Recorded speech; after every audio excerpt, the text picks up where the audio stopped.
Today, I'm going to show you Midsommar, a 2019 horror mystery film. Donnie is stressed over her folks who aren't getting their telephone. She is suspicious of what her sister means as she rereads the ominous message at her computer. Uncertain of what to do, Donnie calls her sweetheart for consolation. He tells her that she's placing an excess of thought into her sister's email and that it's likely one more get for consideration. She's somewhat vexed in light of the fact that it seems like he doesn't comprehend that her sister is bipolar.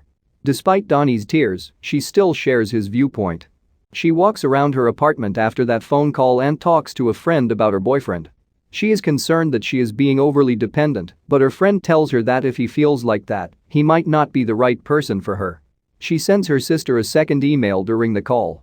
She receives a second call from an unidentified number at once. Christian, Donnie's boyfriend, is out with his friends and discussing her. They say he should leave her because she is too controlling, but he worries that if he does, he might regret it in the future. When she calls him once more, he leaves the table to answer.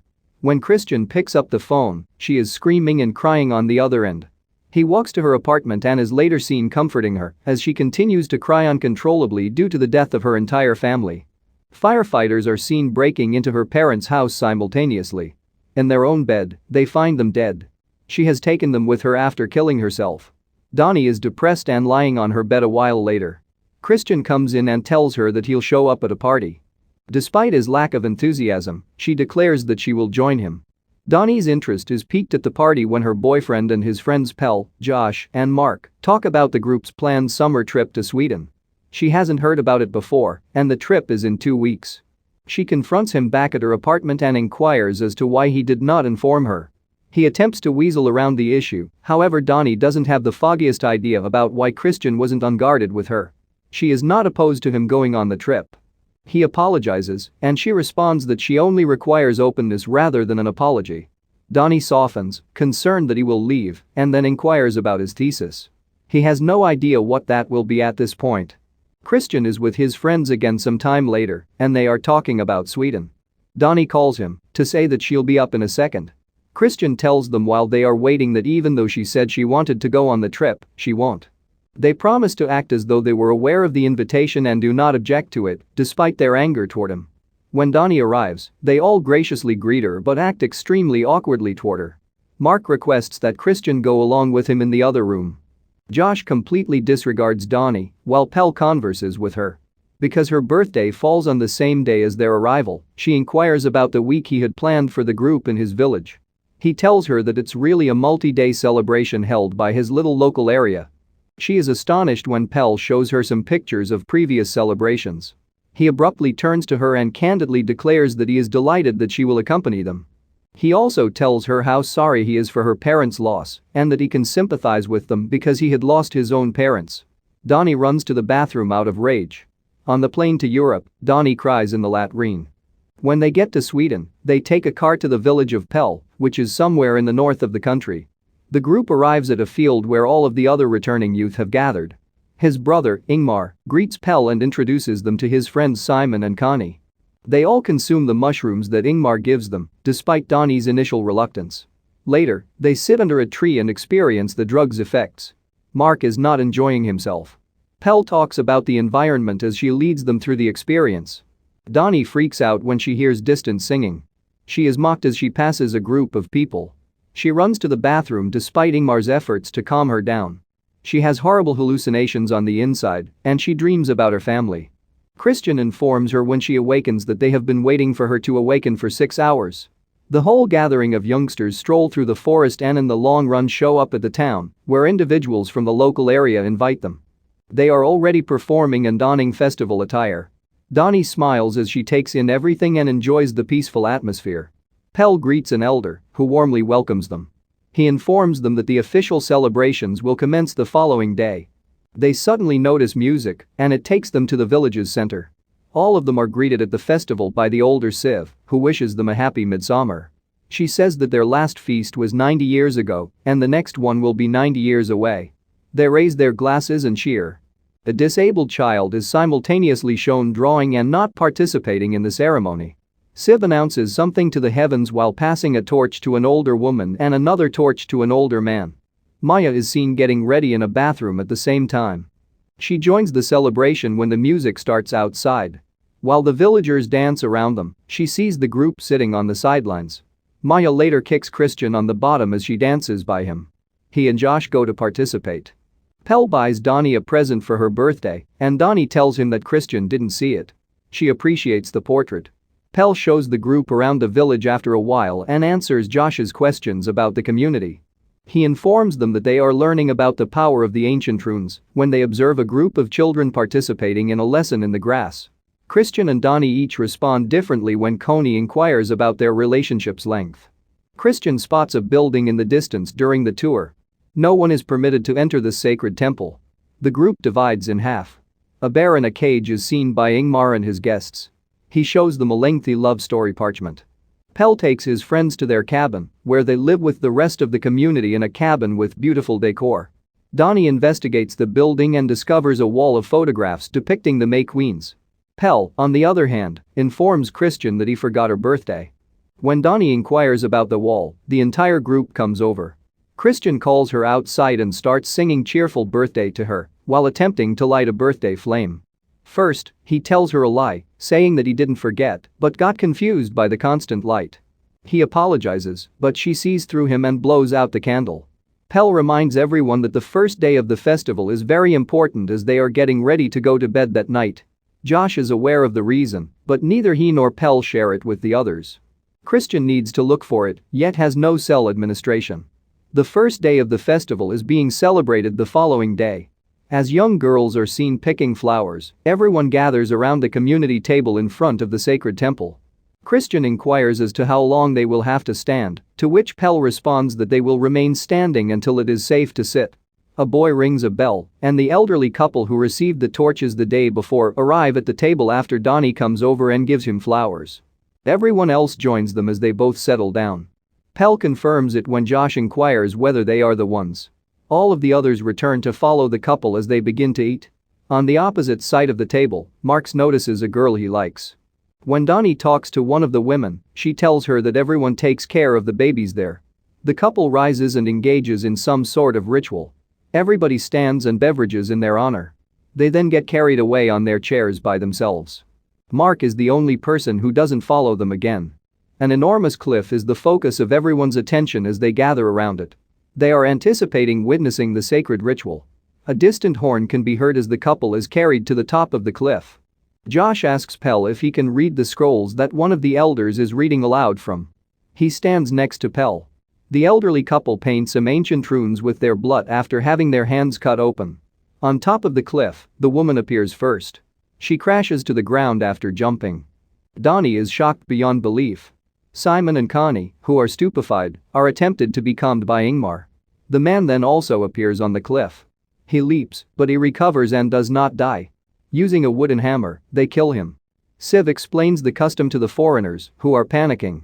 She wants them to know that it brings them great joy and will bring her great joy when it's her turn. Siv claims that they give up their lives before they can deteriorate. She then turns to Donnie and tells her that avoiding the inevitable is bad because it corrupts the spirit. The foreigners are running ahead of the community as they walk back to the village, and Donnie is about to break. Christian returns to the lodge and finds Josh there, chipping away at his proposition. He informs him that the village will also be the subject of his thesis. Christian already knew Josh would write his thesis on the Midsummer Festival, which is why Josh is enraged. He advises him not to take his passion and subject for granted. But Christian insists, and he offers to work on the thesis together or independently on the same topic. Josh goes to converse with Pell right away, yet he lets him know that it doesn't make any difference what both of them need to expound on in light of the fact that the elderly folks are exceptionally defensive of their customs and they will not permit them to expound on the town. He tells him that he will speak with the elders to free him. Pell comes over to talk to Donnie as she is frantically packing. He apologizes and says that he wanted to tell his friends about this experience. Pell says that he was very excited for her to come, and she tells him that she doesn't understand anything.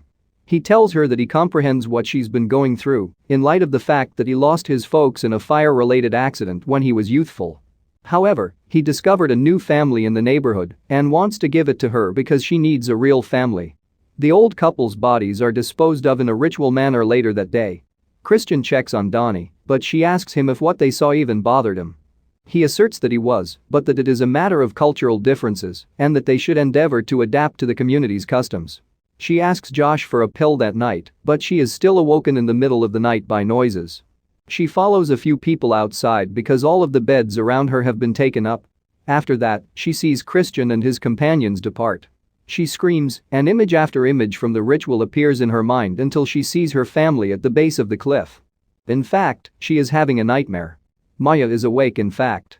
She puts something under Christian's bed when she goes over there. Josh is aware of her actions. Donnie is the only person who stays up late on the second day of the festival. When Josh and Mark approach Pell, he is gardening. He tells Josh that he can write his thesis, but he won't let him use any real names or the place. He must also work alongside Christian. Pell tells Josh that the thing Maya left under Christian's bed is a love rune. Josh inquires about it. Christian joins them, and Pell informs him of the thesis and that Maya appears to be interested in him. They hear a man yelling and running toward Mark, who is urinating on a dead tree, at the same time. Pell takes Mark to the site and explains that he peed on the ancestral tree that has a lot of significance for them. The man pursues him, but the others stop him. Connie announces to Donnie that she and Simon are leaving when she bursts into the cabin. She is informed by one of the older people that her fiancé has already left and will meet her at the train station.